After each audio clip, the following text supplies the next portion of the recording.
Hi Marcel, welcome back. Hello. Hi, did you have a good week? Yeah, it was pretty good. It's been an adjustment being in this inpatient setting, but Mm, I'm adjusting as well as can be expected. good, that's really good to hear. I loved meeting with you last week, and thank you so much for opening up to me about your different issues that you're having. And I can't wait for this week that we get to kind of dive deeper into them and make some goals together and start to make some steps towards helping you resolve through some of those issues that you have. So this is an exciting meeting. I'm excited. And so I'll start with this question. So in the future, if you weren't to have any of the problems that you told me last week, what would that look like? What would your life look like? I would be clean and sober first and foremost. I would have my GED, maybe working on some college classes, um, and my relationship with my mom. I would have a better one with her and my sister, because family is one of the most important things to me. Me too. I get that. I totally get that. Mm-hmm. And a job and a place to stay as well. Okay. So you said clean off drugs and alcohol, GED, get your GED. Your family is really important to you, so that would be important to look into. And what was the last thing you said again?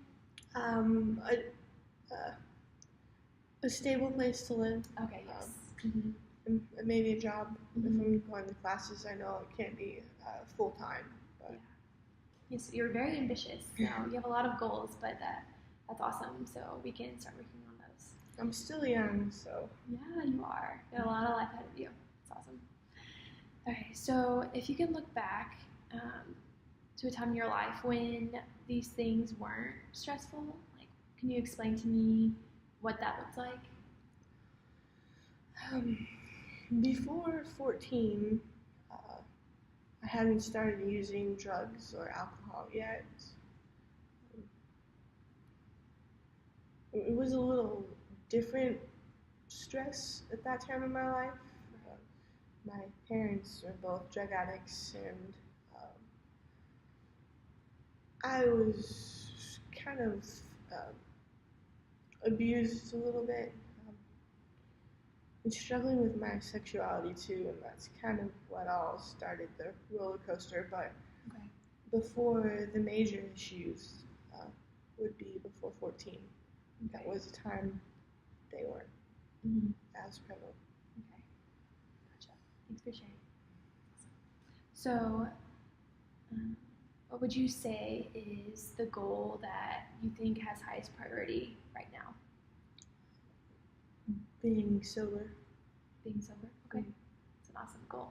What would you feel the second highest one would be?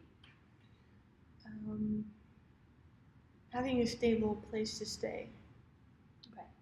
That's important. Right.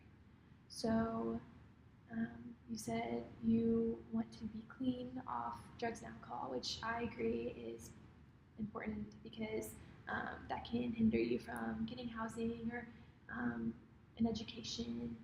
And so if we work on that, that would be a great idea. And um, so let's imagine that if in the future you didn't have this issue off of drugs and alcohol, what do you think would help get you there, and like what that would look like in your life to not be using those substances anymore and depending on them?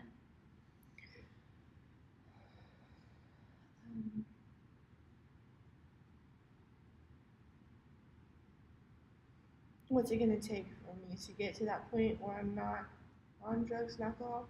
Or how do you feel, like how would you feel, and like what would you be thinking compared to now? I would definitely be much happier, I feel like. But also at the same time, I'm a little nervous about being able to handle the temptation and the struggle with that.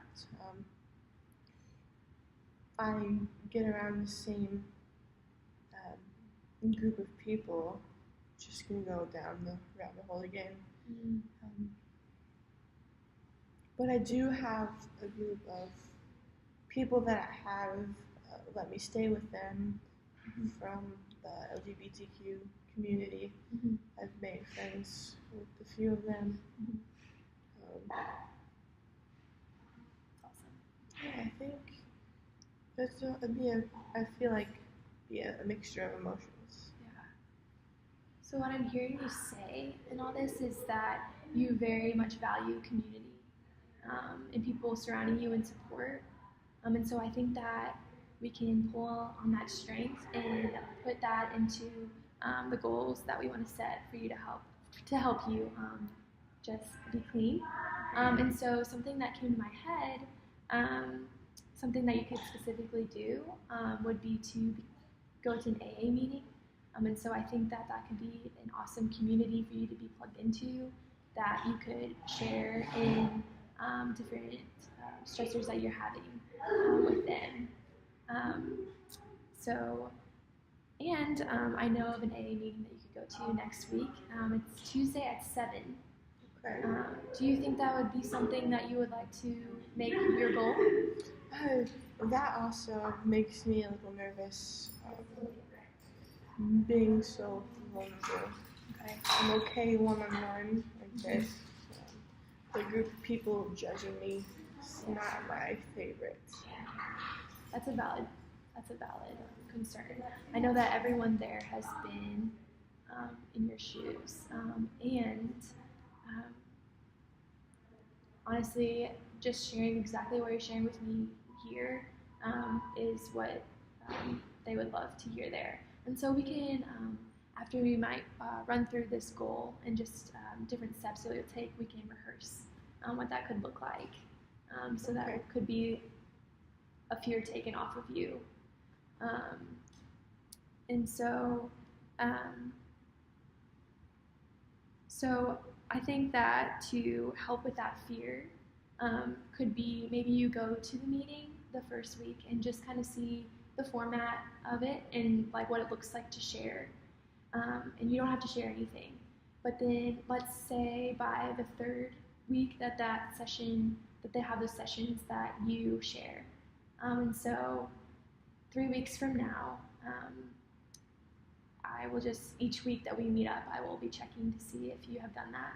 And I also know the woman that runs those meetings, and so I'll just call her every week and just check on you and see if you've shared, because I think that, and she will say too that a good step to recovery is vulnerability and just sharing with others like your weaknesses so you can grow alongside each other to become clean, and then have that community.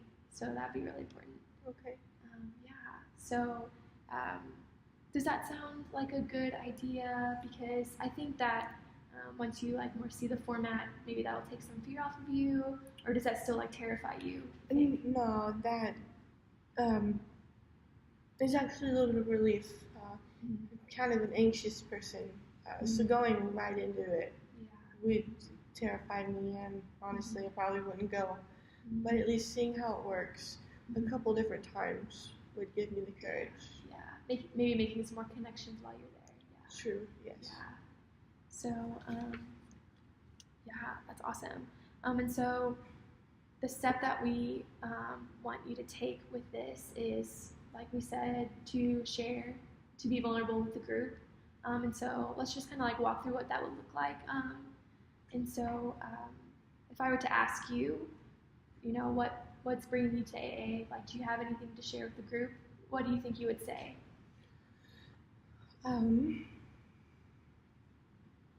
I've been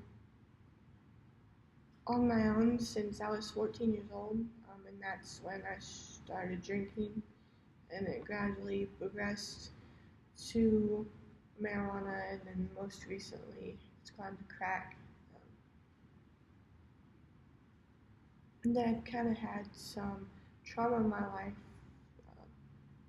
from my parents also being drug addicts and being abused since I've been on my own. taken advantage of a little bit by men specifically. That's a really good vulnerability. And that was like 3 sentences, right? Yeah. So, yeah, you can do this. That's awesome. Okay, so yes, I know the woman who leads those AA meetings, and so I can just keep in contact with her.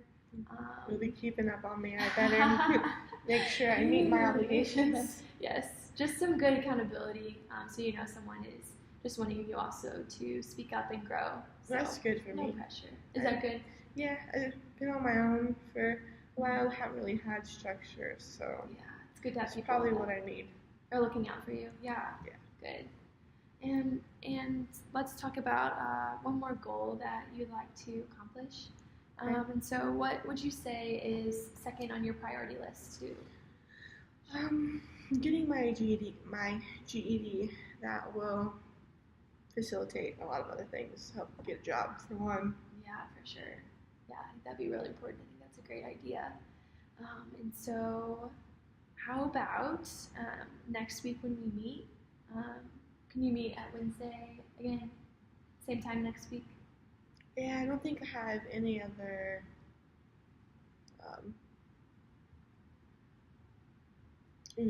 like specific activity going on. That's the word I'm looking for. Activity. Awesome. Okay, yeah. So next week, I can just do some research and look up different programs that you could be a part of. And when do you feel like you'll be able to begin that program? I'd like to have a good handle on my sobriety, Okay. so I can be clear-headed and focus on homework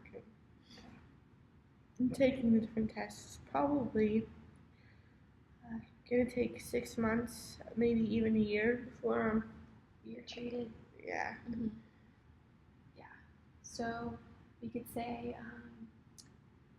by a year, just within this year, that is when you could start your GED. Also, if you healthfully don't feel like you're, treated, then we can reevaluate that. But I can just, a way that I can keep you accountable is just to maybe check in and see how that treatment is going. And then we can just see if GED classes can be in the picture for the next year. But right now, that can be a goal that you have for this next year, is to begin GED classes. Yes. Awesome. So next week, we can just reconvene on that, and then just go from there. Awesome. And so today, we just talked about different goals. You have to AA meetings and to speak up there, to have that vulnerability, and then also to take steps towards finding out more information about your GED classes. Is there any feedback you have? Do those 2 goals sound good? Like, do you feel like you'll be able to attain those? Yeah, you've done a really good job. It's kind of what I was hoping to get out of checking into this inpatient thing facility myself.